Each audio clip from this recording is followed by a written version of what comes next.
We start with news coming out of Parliament. Poor record keeping and irregular expenditure continue to dog the power utility Eskom. The Auditor General's office says the scanty paper trail makes it difficult to ascertain whether the figures audited are in fact a true reflection of Eskom's illegal spending. Lindsay Dentlinger has been tracking discussions on the power utility's 2020-2021 financial results before Parliament's Standing Committee on Public Accounts and joins me now for an update. Lindsay, what is giving rise to the ongoing irregular expenditure and who is being held accountable for it?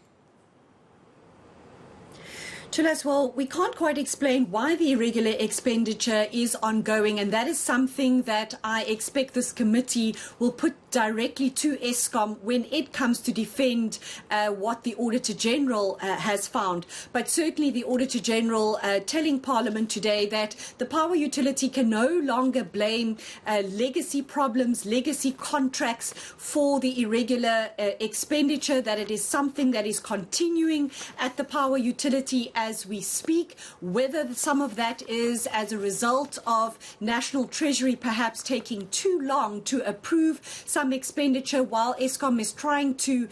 balance its operational needs. That is something we expect Eskom possibly to answer when they do come before this committee, but certainly the Auditor General's office finding that not enough, if at all, consequence management processes in place to hold those accountable for not following the law when it comes to spending at Eskom. And as you've pointed out in your introduction there, makes it even more difficult for the Auditor General to get a decent picture of the extent of the irregular expenditure, because the record keeping is just not up to scratch. Again, cannot continue to blame this on the past. The Auditor General saying it is still something that is ongoing in that power utility, that they're not keeping proper records, and making it really hard for the auditors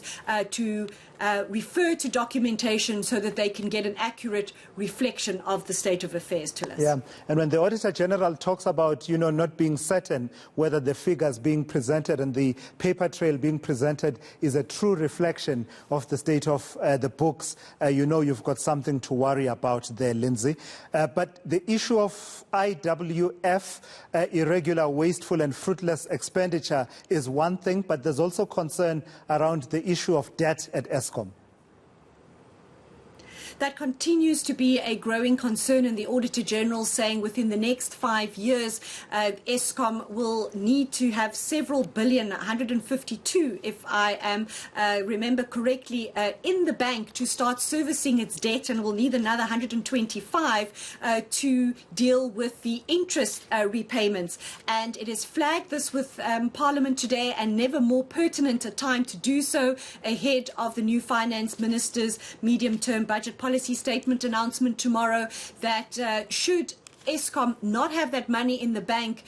government, which is the guarantor for a lot of this debt,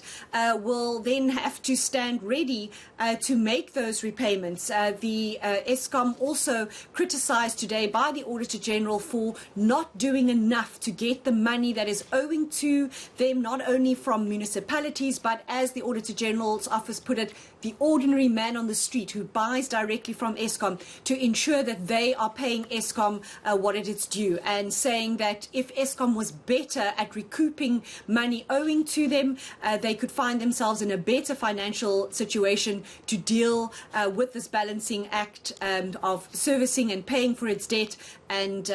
also capitalizing expenditure on its power plants and other operational needs to us. All right, Lindsay Dentlinger with that update from Cape Town, focusing on the state of finances and the issues of debt at Eskom, as calls for accountability continue to grow even louder around the leadership at Eskom, be it at CEO, COO, board level, the political heads that are responsible for Eskom. Many South Africans calling for accountability there.